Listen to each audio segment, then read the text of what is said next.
Hey guys, welcome back to my channel Nisha official. আর সকালবেলা ঘুম থেকে উঠে গেছে, এখন প্রায় বাজে 4টে। তোমরা ভাবছো কেন এত সকালে উঠেছি, তো তোমরা পুরো ব্লগটা দেখলে বুঝতে পারবে। আর এখানে হচ্ছে কি, ঘুম থেকে ওঠার পরে মামামকে সকালবেলা আগে খাইয়ে দিচ্ছি, কারণ কি খাবে না খাবে ও রাস্তাঘাটে বুঝতে পারছিলাম না। তো তাই জন্য ওকে কর্নফ্লেক্সটা খাইয়ে দেবো, তার জন্য দুধটাকে ওখানে গরম করতে বসিয়েছি। আর এদিকে ওকে তারপরে খাওয়া দিয়ে রেডি হবো। দেন তো চলো আগে মামামকে খাইয়ে দিই, তারপরে গিয়ে হচ্ছে রেডি হব। এই যে দেখতে পাচ্ছ গাইস, আমি রেডি হয়ে গেছি, পুরো রেডি। আর এদিকে হচ্ছে কি মামামকেও রেডি করে দিয়েছি, দেখতে পাচ্ছ প্রচুর ঠান্ডা লাগছিল, মামামকে মোটা সোয়েটার পরে দিয়েছি, দিয়ে আমিও রেডি হয়ে গেছি। এবার হচ্ছে ওরা রেডি হয়ে গেছে, বেরোবো এবার। দিয়ে কোথায় যাচ্ছি সব তোমরা দেখতে পাবে। আর অনেক দিন পর ব্লগটা নিয়ে এলাম, তো তোমরা ব্লগটা দেখো আর সাপোর্ট করতে ভুলো না। তো চলো বেরানো যাক, রেডি সেডি হয়ে পড়েছি। আর সবার থেকে সমস্যার কথা হলো যে হট করে ফোনটাই ভুলে চলে গেছি, আবার ফোনটা দৌড়ে দৌড়ে আনতে গেছে। ভাগ্যিস সেখানে মনে পড়েছে না, বাড়ি থেকে 2 মিনিট ভাগ্যিস মনে পড়েছে, নাহলে আজকে সমস্যা হয়ে যেত, আর কিছুই হতো না। তো চলো বেরিয়ে পড়েছি, সেটা দেখাই কারা কারা বেরিয়েছি। চলো হাই করে দাও সবাই, হাই গাইস। এখন আমরা হয়ে গেছি, অটোতে বসে গেছি আর যাচ্ছি হচ্ছে এখন যাদবপুর স্টেশন। ওখান থেকে আমাদের ট্রেন আছে। এই যে আমাদের মাম্মা এখানে দাঁড়িয়ে আছে, আমি এখানে বসে গেছি, আমাদের ঢঙ্গিগুলো এখানে বসে আছে। একজন মুখ লোকাচ্ছে, বিশ্ব সুন্দরী, দুনিয়া ওয়ার্ল্ডের বেশি সুন্দরী তাই। আর এই একজন দেখে দাও, একটু হাই বলে দাও। তারপরে গল্প সল্প করতে করতে কখন চলে এলাম যাদবপুরে। তো আমাদের ট্রেন ছিল হচ্ছে 7টা, কত ছিল 7টা 15তে সামথিং ছিল। তো 7টা 15তে ছিল, তো আমরা অনেক আগেই পৌঁছে গেছিলাম। আমরা তখন পৌঁছেছি হচ্ছে 6টা 20 বাজে, মানে খুব তাড়াতাড়ি বেরিয়েছিলাম। তো বেশিক্ষণ লাগেনি, তাড়াতাড়ি চলে এসেছিলাম, কেন রাস্তা ফাঁকা ছিল। জাম হলে তো দেরি হয়, তো সকাল ভোরবেলা ওই জন্য তাড়াতাড়ি রাস্তা ফাঁকা পেয়েছি, তো তাড়াতাড়ি এসে গেছি। তারপরে হলো খুব জোরে খিদে, আমার সকালবেলা ঘুম থেকে উঠলেই ব্রাশ করলেই খিদে পেয়ে যায়। তো খিদে পেয়েছে বলে আমি এদিকে পরোটা কিনে নিয়েছি, পরোটা খেয়ে নিচ্ছি। খাবার পরে এরপরে কখন খাবো না খাবো ট্রেনে বসলে। তো তারপরে খাওয়া দাওয়ার পরে এখানে বসেছিলাম, বসার পরে দেখলাম ট্রেনটা চলে এলো। তারপরে যা ভিড় ভগবান, যে তোমাদেরকে কী বলবো, একটা সিট পাইনি। লক্ষ্মীকান্তপুরের আগে সিটটা পেয়েছি, দিয়ে ওখানে বসলাম। বসার পরে এখানে মাম্মামকে নিয়ে বসতে পেরেছিলাম। দেওয়ার পরে এখন হচ্ছে লক্ষ্মীকান্তপুরে এসেছি, মানে ওর আগে বসেছিলাম, তারপরে একটুখানি বসতেই দেখলাম লক্ষ্মীকান্তপুরে চলে এসেছি। আসার পরে ভাবলাম মাথাটা যন্ত্রণা করছে, চলো একটু চাটা খাওয়া যাক। চা আমার কিছু উঠছিল না, তো তাই জন্য দাঁড়িয়ে এখানে চাটা খেয়ে নিচ্ছি, মামামকে দিয়ে দিচ্ছি কাকিমার কাছে। দেওয়ার পরে এখানে হচ্ছে আমরা চাটা খেয়ে নিচ্ছি, খাবার পরে চলো ট্রেনটা ছেড়ে দেবে। তো তারপরে এখানে আমরা চলে এসেছি, এখন ট্রেনটা ছেড়ে দিয়েছে, এখানে বসে পড়েছি আবার সেই। তারপরে এখন ডিসাইড হচ্ছে কে মানে আগে কোথায় যাব, মৌসুমী আইল্যান্ড যাব নাকি বকখালি যাব। যাই হোক, তো ওদেরকে জিজ্ঞেস করা হচ্ছে কোথায় যাবে, তো ওরা চিন্তা করছে এখন। পুরো দেখছি কোথায় যাব আগে। আমি বললাম চিন্তাটা ভালো মতো করে নাও, কোথায় যাবে, মৌসুমী আইল্যান্ড যাবে না বকখালি যাবে। কারণ আমার দেখো বকখালি একবার যাওয়া ছিল, তো মৌসুমী আইল্যান্ড আমি গেছিলাম, ঘুরেছিলাম, বাট ওই যে রিসর্ট যেটা হয় সেখানে আমি থাকিনি। তো ওই জন্য আমার বাচ্চাদেরকে নিয়ে আসি, এখন টাকা পয়সাও তো ব্যাপার আছে। এ তো সব থেকে বাচ্চা, একটু নেচে ঝিঙ্কি চিকা ঝিঙ্কি চিকি। মানে মেন বক্তব্য হলো কি, যে ওরা কোথায় যাবে, মানে মৌসুমী আইল্যান্ড যাবে। মৌসুমী আইল্যান্ড গেলে ভাই একটু বেশি মজা হবে, ঠিক আছে। আর বকখালি গেলে ভাই রুমের মধ্যে মজা করো, এটা তোমার, এবার তোমরাই জানো কি করবে, ঠিক আছে। মারবো না, ওরা কি করবে সেটা ওরা চিন্তা করে পাচ্ছে না। চিন্তা করো, এখন অবধি লাভতে এবার টাইম আছে, এবার আমরা লাভবো, লাভার পরে তবে চিন্তা করে এখন। তারপরে আমরা ট্রেন থেকে নেমে গেলাম এতে নামখানা থেকে, মানে হচ্ছে আমরা এখন নামখানা ব্রিজ আছে, মানে টোটো ধরে ওখান থেকে হচ্ছে আমরা যাচ্ছি। এখন ওরা যা ডিসাইড করলো, ওরাও সবাই বলছে যে এখন আমরা যাব হচ্ছে মৌসুমী আইল্যান্ড। তো যাই হোক, তো বলছে মৌসুমী আইল্যান্ড যাব, তো চলো এখানে মৌসুমী আইল্যান্ড যাব। তার আগে আমাদেরকে কোথায় কোথায় যেতে হবে, হ্যাঁ এখান থেকে টোটো করে লাভবো হচ্ছে ফেরিঘাটে, ফেরিঘাট থেকে তারপরে আমরা ওখান থেকে আবার একটা টোটো ধরে তারপর মৌসুমী আইল্যান্ডে যাব। এবার আমাদের একটা আইল্যান্ডে কথা বলা ছিল, সেটা হচ্ছে 2 দিন আগে দিয়েই বলা ছিল, সেটা হচ্ছে খুশি রিসর্ট, ঠিক আছে। ওখানে কথা বলা আছে, বাদ বাকি দেখি এখানে আর কোথায় কোথায় কী করব। ওখানে যদি হয়ে যায় ডান, তা ওখানেই থাকবো, না হলে আর দেখি কোথায় থাকা যায়। তো চলো আগে পৌঁছাই, তারপরে আবার তোমাদের সাথে কন্টিনিউ করছি, তোমরা দেখতে। এই যে আমাদের ফেরিঘাট, এই যাচ্ছি। এই যে আমরা ফেরিঘাটে চলে এসেছি, কিন্তু রিসর্ট নিয়ে একটু কিছু প্রবলেম হচ্ছিল, তো এখন যাচ্ছি। এখন রিসর্টটা বুঝতে পারছি না কোনটা কি করব। ঠিক আছে, এখন উঠে গেলাম। এই যে যাচ্ছি, এই যে ভিউটা দেখো শুধু। কি হয়েছে? না না টাকা দিয়েছি, ও এখন মাকে দিয়ে দাও, বলো জয় মা।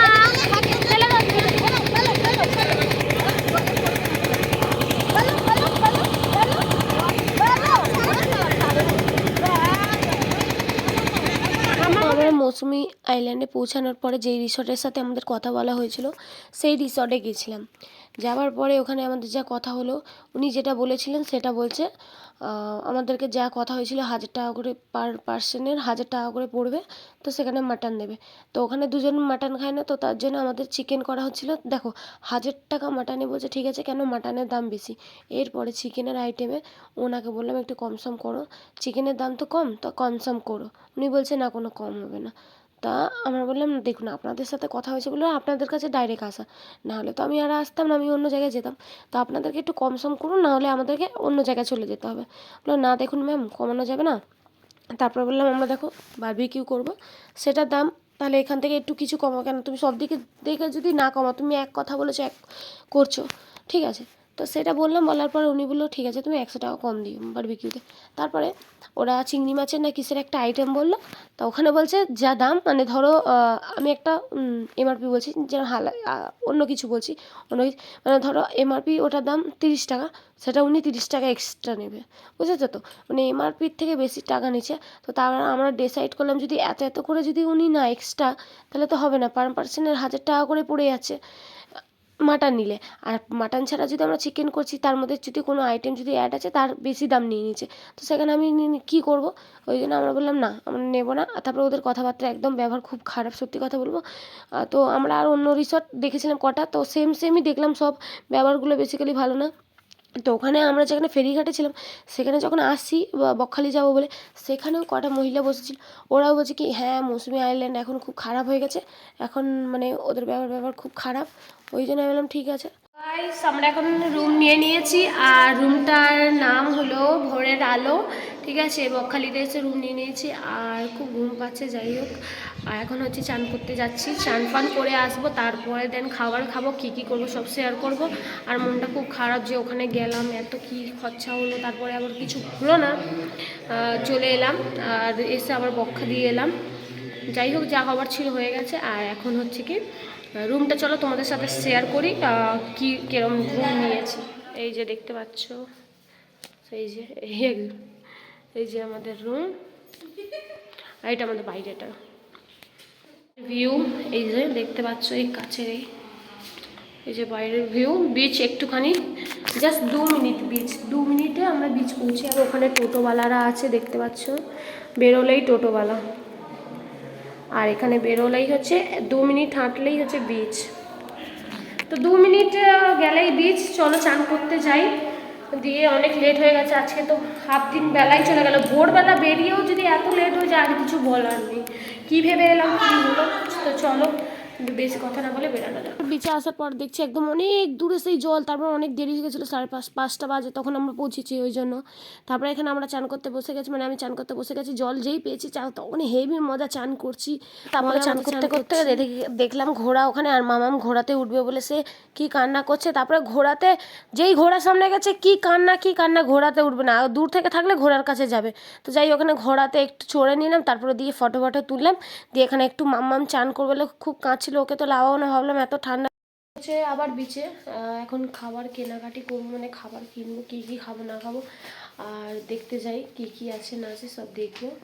তো চলো এখন রেডি হয়ে গেছি, এই যে মাই লুক, কেমন লাগছে অবশ্যই কমেন্টে জানাবে। আর তো চলো যাক, একা দেখো ঘুরছে। কি রে মামা, কোথায় যাচ্ছিস? এই যে আমাদের নাইটে, এই যে আমাদের যেখানে আমরা থাকছি, ওখানে ভিউটা দেখো, রাস্তাটা হেভি লাগছে। গাইস আমাকে কেমন লাগছে অবশ্যই জানাবে। চল এখন যাই, মামা পড়ে যাবে, কি দুষ্টুমি করে না কি বলবো, একা নিয়ে আসলে প্রচুর জ্বালা। যাই এখন যাই, মাছ ভাজা ভাজা ভাজা কি খাবো। এ বাবা এই দাঁড়াও দাঁড়াও, আমি মানি ব্যাগ নিলাম না তো। সন্ধ্যেবেলায় তো আমার মুড়ি ফুড়ি খাওয়া হয়ে গেছে, তারপরে ইচ্ছে হলো চা খেতে। কেন সন্ধ্যেবেলা আমি চা খাবোই, চা না খেলে মাথা যন্ত্রণা করছিল, ভাবলাম চাটা একটু খেয়ে নিই। তার ট্রেনে এসেছি তো জানি না কেন খুব মাথা যন্ত্রণা করছিল। তারপরে সন্ধ্যেবেলা সব করার পরে এদিকে চা খাবো বলে এদিকে চা বলে দিচ্ছি, ওখানে চা হচ্ছে। এই যে গরম গরম চা দিয়ে দিচ্ছে, চাটা খুব সুন্দরই করেছিল পুরো বিচের সামনেটাতেই। তো চাটা এখানে দিয়ে দিচ্ছে, এখানে চা খাচ্ছি। আর মাম্মামের জন্য বিস্কুট নিয়েছি একটা, আর একটু চা দিয়ে বিস্কুট খাচ্ছি। তারপরে মাম্মাম ওখানে একটা গাড়ি দেখতে পেয়েছে, তোমাদেরকে কি বলো, এই গাড়িটা চড়বে নাও, ওই একটা বায়না, ওকে গাড়ি চড়াতে হবে। এবার চলো তোমাদেরকে দেখাই, সেইটা হচ্ছে মামাম গাড়ি চড়বে বলে কেরম করছে, কি কাঁদছে। আইলাম চ আসার সময়, মানে আমরা কাকুটা সবাই বলছি চ আসার সময় তাহলে গাড়িটা চড়িয়ে নিয়ে যাবো। আর সেই সময় কাকুটা কি বলছে শোনো, কাকুটা সেই সময় বলছে না না আমরা তো এক্ষুনি চলে যাবো, মানে কি বললো তোমাকে, আরও ইচ্ছা করে করে দিল। দিয়ে মামাকে বললাম ঠিক আছে দাঁড়া চাটা খেয়ে নি, দিয়ে মামাকে হচ্ছে গাড়িটা চড়াবো। এই যে দেখতে পাচ্ছ না, এই গাড়িটার সামনে চলে গেছে, যেই গাড়িটা দেখেছে ও গাড়ি চড়বে। এবার দেখো ও গাড়িটা চালাবে। মাম্মাম এই যে মিঠি,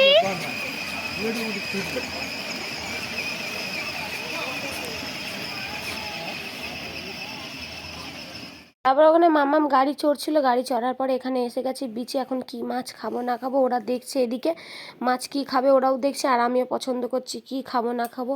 আর গলদা চিংড়িগুলো দেখেছো, দেখেই লোভ লেগে যাচ্ছে, কি বড় বড়। আবার কি বলছে এক একটা পিস এত বড় বলে, বলছে এক একটা পিস নাকি 700 টাকা করে, বড় বড় চিংড়ি বলে। তো যাই হোক ওরা এদিকে পছন্দ করলো কি নেবে না নেবে, আর আমি বললাম না আমি মাছ খাবো না, রাত্রিবেলাটা মাছটা আমার ঠিক লাগছে না। কাঁকড়া খেয়েছিলাম আগের বারে এসে, এইবারে আর খেতে ইচ্ছা করছে না, তো কি খাবো দেখি। এদিকে তো ঘুরে নিচ্ছি, চলো গিয়ে দেখা যাক। তারপরে আসার সময় রাত্রিবেলা বিরিয়ানি নিয়ে চলে এসেছি, আর ওরা ওদিকে ভাত ফাত খাচ্ছে, আমি বিরিয়ানি বললাম চলো আজকে বিরিয়ানি খাওয়া যাক। দিয়ে আমি এদিকে বিরিয়ানি নিয়ে চলে এসেছি, এখন বিরিয়ানি খাবো। আর ওরা ওদিকে ভাত খাচ্ছে, এদিকে রোল খাচ্ছে।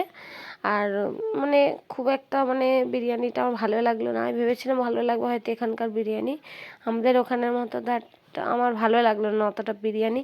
যাই হোক তো বিরিয়ানি নিয়ে এসে এখানে আমি রাত্রিবেলা খাচ্ছি, তারপরে চলো আবার কন্টিনিউ করছি, তোমরা দেখতে থাকো।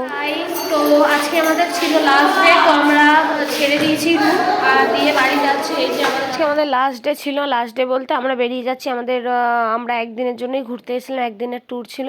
যাই হোক তারপরে ওখানে ট্রলির মধ্যে মাম্মাম বসবে বলে আমাকে মাথা খারাপ করে দিচ্ছে, ও ট্রলির মধ্যে বসবে, ওখানে ট্রলি চড়াচ্ছি। তারপরে ওই যে ওই দাদাটাকে দেখতে পাচ্ছ, ওই দাদাটা হচ্ছে ভিডিও করে ইউটিউবে, ওই যে কালো ব্ল্যাক জামা পরে আছে উনিও ভিডিও করে, অ্যান্ড ওই যে নাটা করে যে দাদাটা আছে উনি ব্লগ করে। তো সরি দাদা তুমি যদি ব্লগটা দেখো তো তোমার কিছু মনে করো না বললাম বলে। যাই হোক তারপরে দাদাটা ওখানে দেখছিলাম ডাব খাচ্ছিলো, দেওয়ার পরে আমাদের খিদে পাচ্ছিলো বলে আমরা এদিকে আবার আজকেও পরোটা খাচ্ছি। সকাল সকাল না খেয়ে গেলে তো হবে না, এখন পৌঁছাতে কটা বাজবে না বাজবে তার কোনো ঠিক নেই। তো আসার সময় আমরা এসেছিলাম হচ্ছে ট্রেনে, এবার যাওয়ার সময় হচ্ছে বাসে যাব, কারণ ট্রেনে না অতগুলো গাড়ি চেঞ্জ করতে করতে না মানে এত জার্নি হয়ে গেছিলো, খুব কষ্ট হচ্ছিলো শরীরে। তো আমরা ভাবলাম কি এইবারে কি করবো, এইবারে একটা বাসেই যাব, সিটও পাবো। আর ট্রেনে আসলাম যখন একটুও সিট পেলাম না, খুব কষ্ট হয়েছিল অতক্ষণ দাঁড়িয়ে দাঁড়িয়ে, 2-2.5 ঘন্টা খুব কষ্ট হচ্ছিলো বলে আমরা এইবারে ভেবেছি বাসে যাব।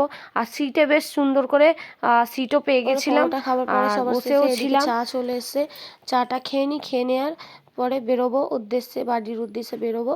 তো এখনও বাস আসেনি, তো তাই জন্য বসেছিলাম।